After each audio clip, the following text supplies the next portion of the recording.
We would like to greet you, children of God. We would like to welcome you to this session that God has given us. And we trust the living God that you are well wherever you are. God is so good, and God is so good. I want to share with you from the Word of God, from the scripture, which is our theme text message, which is the book of Exodus, chapter 17, from verses 8 to verse 16. I want to believe, God, that you have already been ministered to during this conference, and that God continues to minister to each one of us. God never calls us in vain. God ever calls us for a purpose, and that purpose must always be accomplished. And that purpose gets accomplished as you and I pay attention by both our spirit and our physical ears to what the Word of God is saying at that time. Praise God. So let us read from the book of Exodus, chapter 17. I'm going to read from verse 8 up to verse 16. I decided to read from verse 8 so that we get the context of what we are speaking about today. The Bible says in verse 8, "Now Amalek came and fought with Israel in Rephidim. And Moses said to Joshua, 'Choose us some men and go out, fight with Amalek. Tomorrow I will stand on the top of the hill with the rod of God in my hand.' So Joshua did as Moses said to him and fought with Amalek. And Moses, Aaron, and Hur went up to the top of the hill. And so it was, when Moses held up his hand, that Israel prevailed. And when he let down his hand, Amalek prevailed.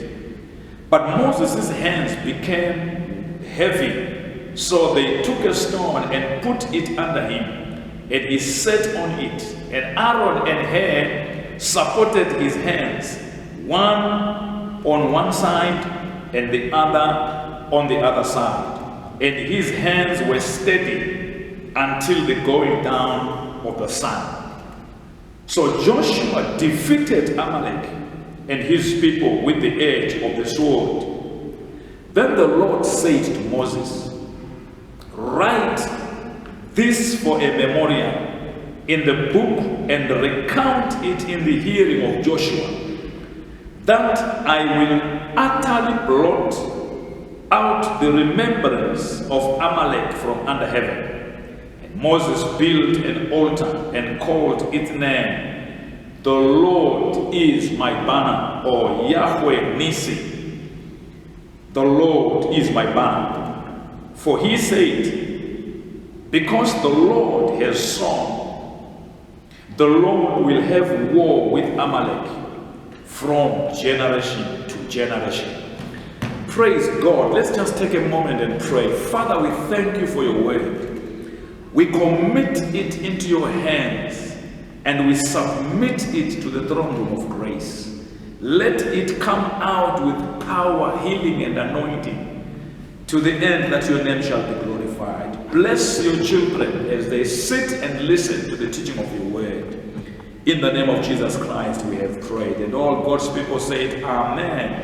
We thank God for the opportunity to share that word again.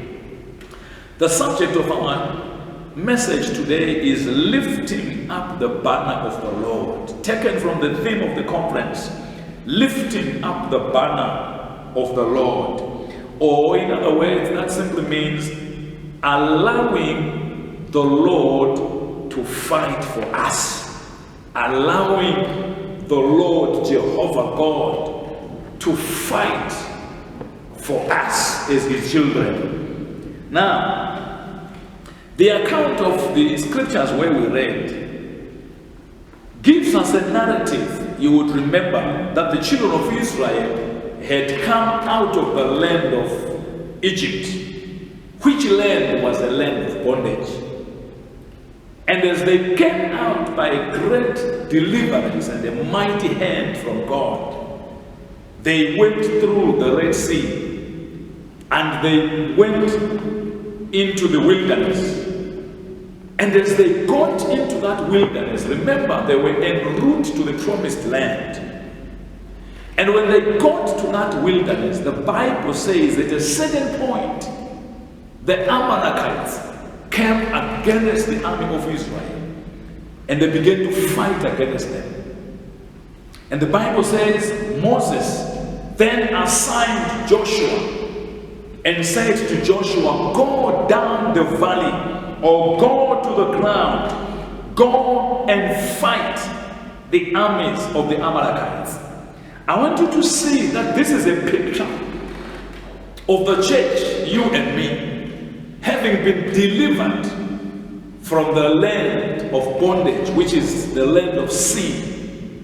And God has given us the opportunity to walk with Him towards our eternal destiny in the presence of God. In the meantime, there is wars and battles that we are supposed to fight. The enemy of our souls will not let us go free.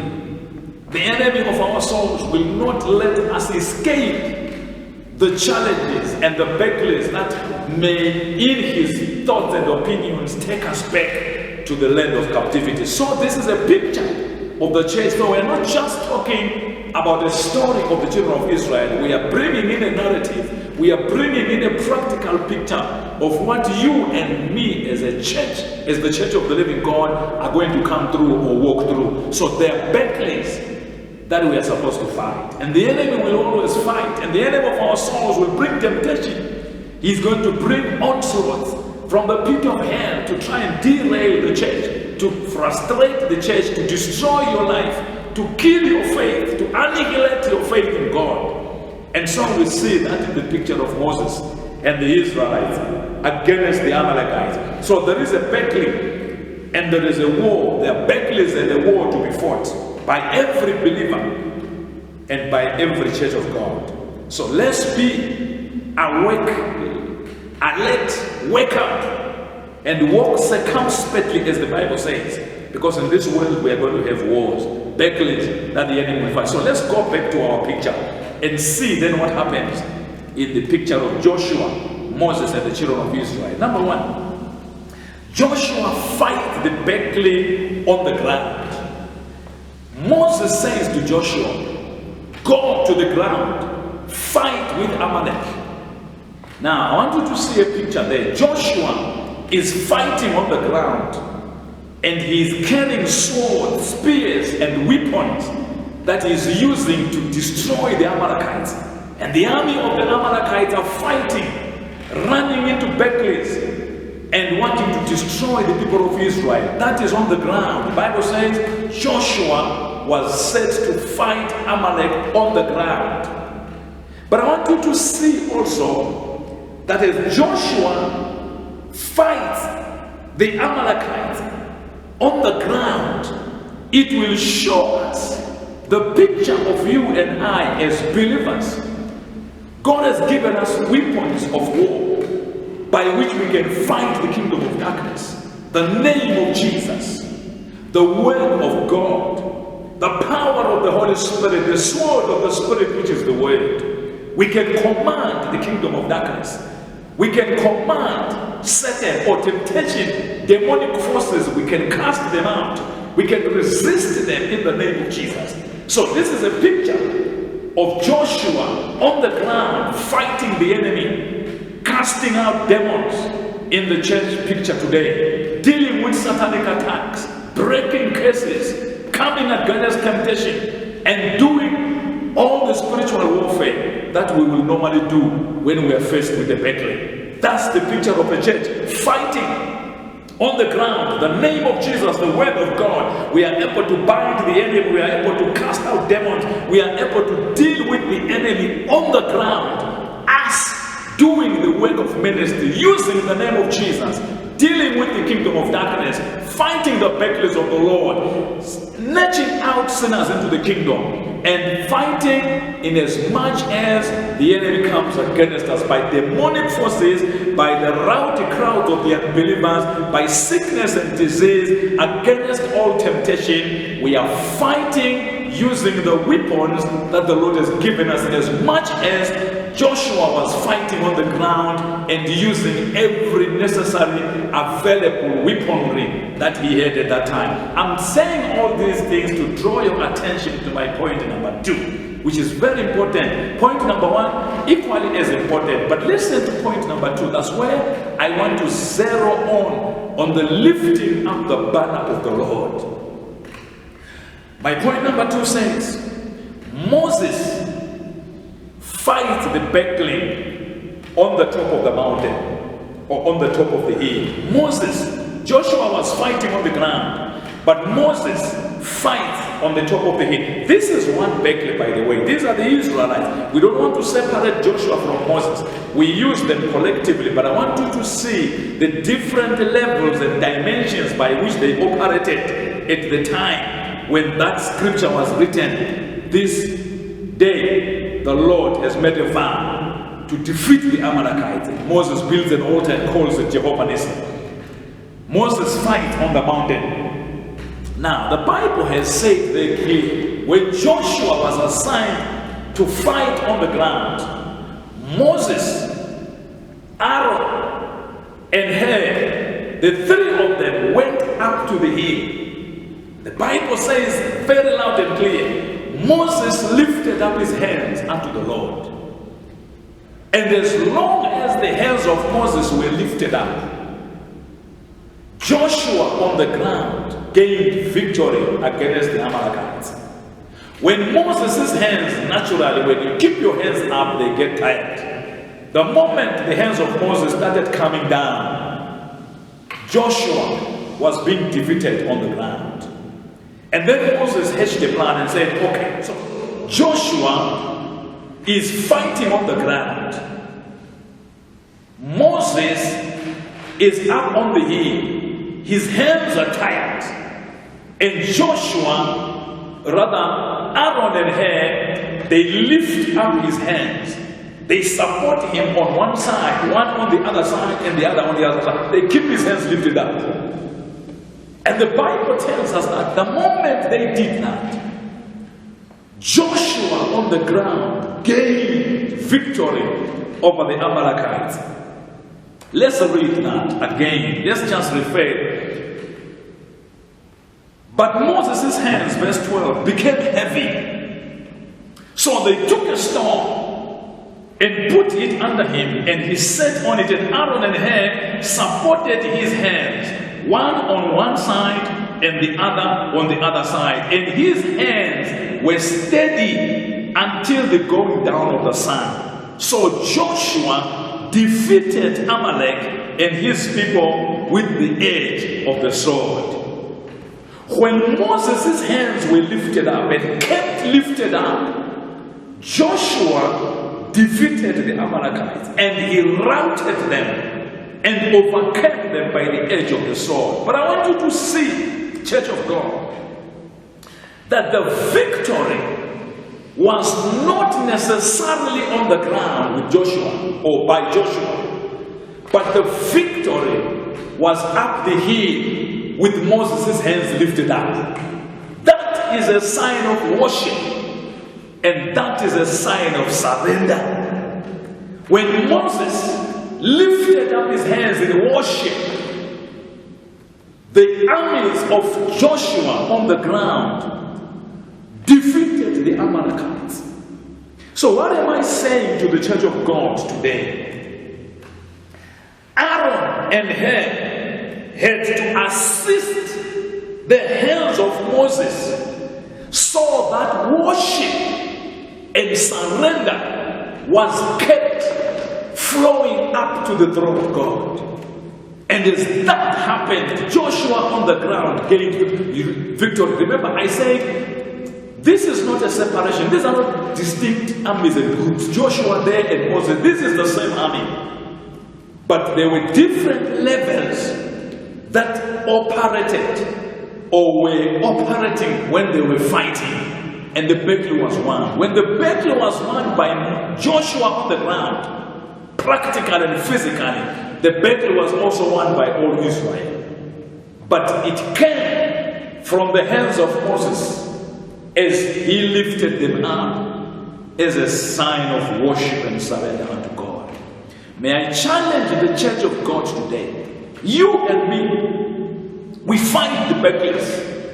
But more times than not, we want to take the battles into our practical and physical, experiential kind of command and execution of chasing out the devil, casting out demons, literally doing battle ourselves. Because God, yes, He has commanded us that by laying hands on the sick, they will recover. By doing that, we can do that, we can do that, we can do that individually, but also collectively as the church. But I want to draw your attention to the fact that the worship that we do in the midst of the battle, the worship and the surrender that we do unto God during the times of battle, they will cause our enemies on the ground to be defeated, routed and scattered and totally destroyed. Temptation, attacks from demonic forces, attacks from sickness, disease, and attacks from all sorts of demonic attacks that can come against the life of a believer. Yes, there are times to do the casting and the declaration and the binding and the loosening. But I want to draw your attention to the times that are more critical, and those are the times of worship and surrender unto the Lord for Him to give us the victory. The more you worship, the more the Lord fights your battles. The more you lift up the name of the Lord, the more the Lord will fight your battles. In the name of the Lord Jesus Christ. So worship and surrender, shown by the hands of Moses being lifted up, brought complete victory for the children of Israel against the Amalekites. Somebody say amen somewhere. Let's move on a little bit further. Let's go to my point number 3. My point number 3 would want to read you a scripture and just explain a few things. Then I move on again. In the book of Psalms, chapter 68, that famous scripture. The Bible says that, let God arise, let his enemies be scattered, let those who hate him flee before him. As smoke is driven away, so drive them away. As wax melts before the fire, so let the wicked perish at the presence of the Lord. Listen, church of God. Let God arise. That is worship. Let God arise. That is worship. And let his enemies be scattered. When God arises, now listen, God is always highly exalted. You don't lift God up as if he was down. He is always lifted up. But when you acknowledge it and you execute that which you have acknowledged and lift him up in your worship, cause him in your own heart to be lifted up. Cause him in your own environment and circumstance of battling to be lifted up. Cause him within the environs of your fighting to be lifted up above the devil, the sickness, the demons, the temptation, and everything that you are fighting. Let God be lifted up. Acknowledge him in your spirit. Visualize him in your heart. Set him above the circumstances. Set him above the battles that you are fighting. And when you do that, the Bible says, let your enemies be scattered. I want you to see something important also there. That the Bible there says, let God arise. let his enemies be scattered. Now, it means that your enemies have become God's enemies.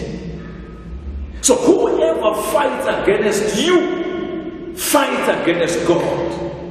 And when you lift God up, he tends to turn the tables, upside down for your benefit and fight your own battles. And the Bible says, let your enemies be scattered.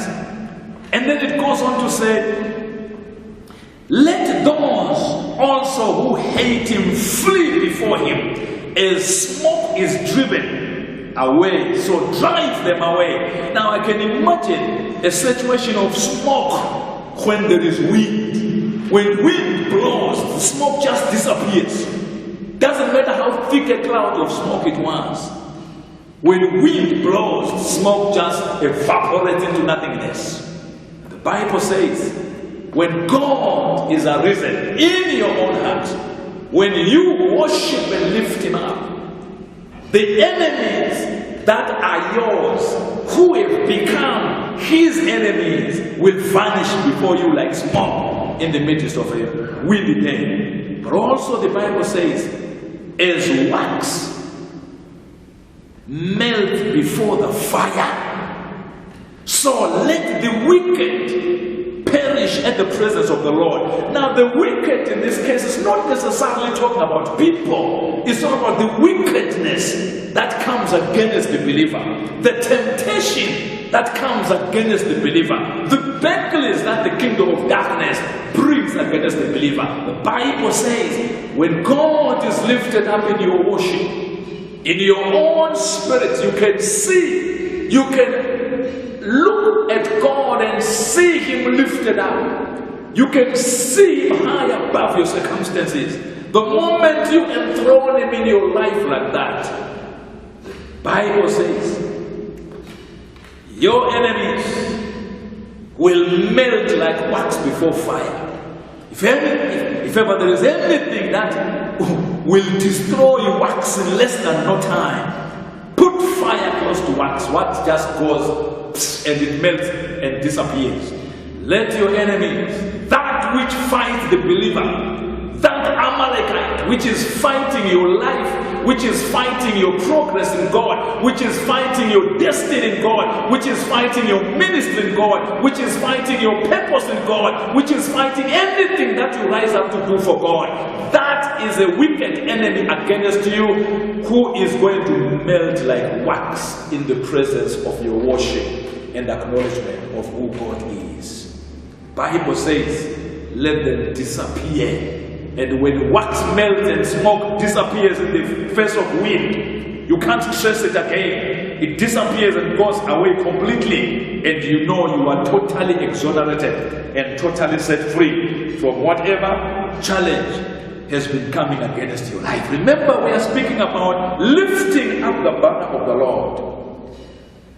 Jehovah has become our banner. Jehovah has become our shield.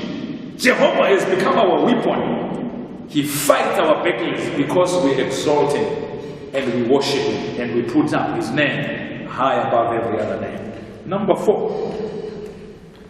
I want to read you another scripture. I think this may be almost the last one, but we may read one or two more. Acts chapter 16. And we begin from verse 25. Acts chapter 16, we begin from verse 25. Very interesting scripture there, verse 25. But at midnight, Paul and Silas were praying and singing hymns to God, and the prisoners were listening to them. Suddenly there was a great earthquake, so that the foundations of the prison were shaken, and immediately all the doors were opened, and everyone's chains were broken, loosed. And the keeper of the prison, awaking from sleep and seeing the prisoner, drew his sword and was about to kill himself. But Paul called with a loud voice, saying, "Do yourself no harm, for we are all here." Then he called for a light, ran and fell down trembling before Paul and Silas. And he brought them out and said, "Sirs, what must I do to be saved?" So they said, "Believe on the Lord Jesus Christ, and you will be saved, you and your household." Then they spoke the word of the Lord to him and to all who were in his house. And they took them the same hour of the night and washed their stripes, and immediately he and all his family were baptized. Now when he had brought them into his house, he set food before them, and he rejoiced, having believed in God with all his household. Now you remember the story that we just picked up from verse 25. Paul and Silas had gone to Macedonia, Philippi. They got to that city, they preached the gospel, they ministered, and Lydia got saved, and they cast out a demon from that servant girl, and the masters lost their revenue, and they were raged, and they came against Paul and Silas, arrested them and beat them, and laid, Bible says actually they laid many stripes upon them. They beat them with rods. Terrible temptation, hardship, and battling against Paul and Silas as they were preaching the word of God. And the Bible says they were thrown into prison, locked into prison, put into the inner prison, fastened chains in their hands and their feet, and the man who was guarding them made sure that they are safely chained to the stocks. Now listen to me, church of God. The Bible says at midnight, showing you that it was at the worst of the time. Midnight, in the middle of the night, at the darkest hour, when every force of darkness had come against them, when every power of the kingdom of darkness had descended upon the earth, made sure that these brethren, they are under severe pain and hopelessness. Bible says they were singing, praying, and singing hymns unto the Lord. That is worship. They were singing, praying, and the prisoners heard them. But the prison jailer was fast asleep. Who is this one? The man who looked after them, the jailer himself, was fast asleep. Bible says when they woke up, they themselves were not asleep. So the other prisoners, I think they somehow were waking up slowly here and there. And so they were hearing them singing and worshiping God. The Bible says all of a sudden, there was an earthquake. And the prison doors opened. The chains broke. And the guys were set free. Immediately the jailer also woke up and discovered that the doors were open. And everybody was loose. The Bible says he wanted to kill himself. Paul says, hold on, we are all here. I'm not worried much about the rest of the narrative, but I want you to realize, in the middle of pain, when the forces of darkness had descended to finish up the hope of this man, they lifted up their hands, just like Moses stood on the hill and surrendered to God in worship. And the heavens came down, dealt a blow to the iron gates, dealt a blow to the iron doors, dealt a blow to the iron chains that were fastening them to the stocks, set them totally free, and totally set them out of the bondage. That is what will happen when the church knows how to worship during times of battle. Now you see here,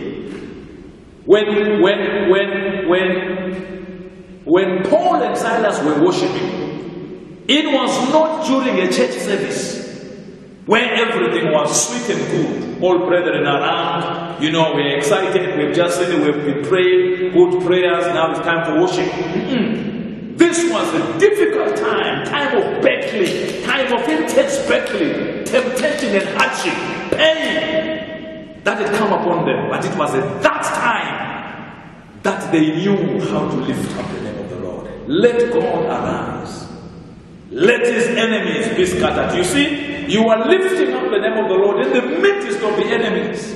That's why immediately after let God arise, let his enemies be scattered, because they are enemies at that time. I want to challenge the church to know that the banner of the Lord will only be arisen. The Lord will only rise to fight for us when we know how to worship him in difficult times. When we know how to surrender unto him and lift up his name, give our hearts in acknowledgement of who he is, in genuinity during difficult times. Be strengthened and be encouraged. It's time to serve God. It's time to worship God. It's time to acknowledge God. It's time to give your life to him. It's time to surrender in worship instead of complaining.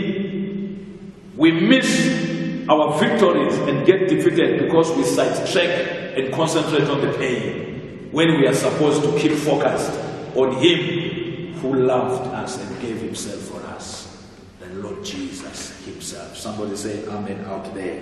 The Lord bless you. Let the church learn to worship and to surrender God, and God is able to rout out of your presence all your enemies, scatter them and set them totally in disarray. I don't have time to remind you of Jehoshaphat that day, when all the armies surrounded him, and he set the worshippers in front of the soldiers, and they began to worship the beauty of holiness, and the Lord did wonders in the camp of the wicked. They actually literally destroyed one another until they totally finished each other. That's how God will fight for us, when we know how to lift his name up and worship him. In spite of the pain, in spite of the challenge, in spite of the difficulties and the temptations that we'll be going through. Do not complain. Yes, there are times to bind. Yes, there are times to loosen. Yes, there are times to cast out. But listen to me. All that will be as effective as our time in the presence of lifting up God is. That transcends into the victory that will come down on the ground. Let me come to a close. Let me draw close to a challenge and bring you to a close of this session, that I'm trusting God that he is ministering something into your ears, but further down into your spirit. Because God is faithful. He can't speak and you do not hear. He can't speak and we are not ministered unto. Let's bring you back to the story of Israel and Moses and Joshua after they had just crossed the Red Sea and the Amalekites came to fight them. Now let's go back. I'm going to conclude from that text as well. Let's go back to Exodus chapter 17. Now, in verse 15 and verse 16, the Bible says, "And Moses built an altar and called its name, 'The Lord is my banner.'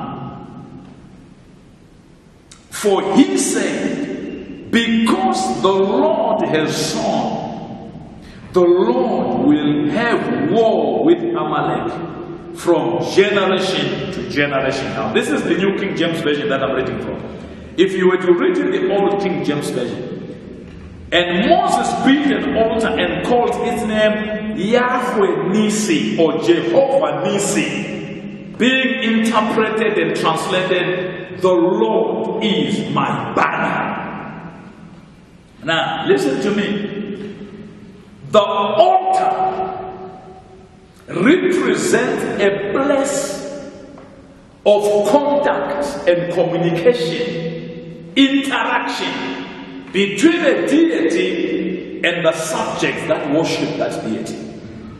Now, Moses built an altar, which shows that at that point he was making a practical example, a resemblance of where God as the deity that they worship and them as the subject that worship that God. At that altar they come into contact. It's a meeting place. So when you worship, when you lift up the name of the Lord, you are attracting the presence of the Lord. It's like God is drawn down to your presence. Now listen, God is everywhere. God is spirit. God is not created by our worship. But the presence and the manifestation of the presence of God will always be drawn by worship. So worship becomes like an altar place. This is why Moses said to build an altar, because an altar resembles a meeting place. So when Moses builds that altar and names it, the Lord is my banner, Jehovah Nissi, Yahweh Nissi, he is saying at the meeting point, at the altar where the deity meets the subject, there the Lord will execute my victory. Where the Lord comes into contact with me as I worship Him, where the presence of the Lord is brought into my predicament and trials and temptations, challenges and problems, sickness and disease, demonic attacks and all sorts of kinds of demonic attacks on the life of a believer, where the deity meets the subject, at that point the banner of the Lord will be lifted up. Or the execution of the victory of God for His children will be manifested. That's why He built an altar. You see, altars will always speak of great spiritual, ministrations that you can understand. But I want you to know, Moses built an altar. That place is a meeting place. So your worship, your attitude, heart attitude towards God, your lifting and referencing of God, create an atmosphere where the divine presence meets with the subject. And where the divine presence meets with the subject, the Lord will raise up a banner for you. In other words, the Lord will rout out your enemies for you. The Lord will defeat your enemies for you. And the Lord will make sure that your life will be spared from whatever the challenge and the attacks of the enemy would be into your life. Somebody will say amen somewhere there. So your place of worship and your place of surrender is your altar. Your place of worship and your place of surrender is your altar. And at that altar, the Lord will lift up His banner for you. At that altar, the Lord will lift up the banner for the church. Let the church of God learn how to worship. Let the church of God, individual members of the church, collectively as an assembly, let us learn how to worship. Let's learn how to bring the manifest presence of God into our very situation for Him to then raise up a banner on our behalf and defeat and rout out all our enemies in our presence. So your heart attitude is very important in worship. So make sure that your heart attitude, whether you are at work, you are in the street, you are in the church gathering, assembly, you are in your house, wherever you are, create an altar, make an altar, establish an altar where your worship will bring and attract the presence of God into contact with your life. And let every believer and let every church have an altar of worship, a space in their heart attitude, in their very life of worship unto God, lifting up His name and allow Him to then deal with all your enemies. Somebody say amen right there. Just as a matter of conclusion, I read this scripture in the New Living Translation, verse 16, and it sounded to me like that verse was saying, because Amalek lifted up his finger against God, so God has made a vow that He will fight Amalek from generation to generation. I like that. Let me conclude by saying to you, whoever seeks to harm your life is raising their finger against God. Because you and I are the apple of God's eye. Favorite, children, sons, heirs, joint heirs with Christ. We are the bride of Christ and the bride of Christ. So God will always fight those that lifts up their finger against God, because whoever lifts their finger against you is actually lifting it against God. This is why in Psalm 68 he said, let God arise and let his enemies be scattered, which in actual fact God's enemies have become your enemies, or your enemies have become God's enemies. So God will always fight your battles, because your enemies are God's enemies. But at the altar of worship, at the place of surrender, God will raise a banner, and that banner will be for your victory. In the name of the Lord Jesus Christ, may He bless you. May He cause His face to shine upon you, but may He also cause and stir up your heart as an individual and collectively as a church, that we may know how to enthrone Him in our lives, but also that we may know how to put up an altar that will be an altar of worship, that will bring and attract His presence into our lives, for Him to then raise up a banner to defeat all the armies, the enemies that will ever fight against your life. We are victors in Jesus Christ. We are victors, complete victors, because our God will raise up a banner when we raise up an altar where He shall meet with us and raise up a banner for our victory. And the Lord bless you, and the Lord keep you, and the Lord cause His face to shine upon you. In Jesus' name. Amen.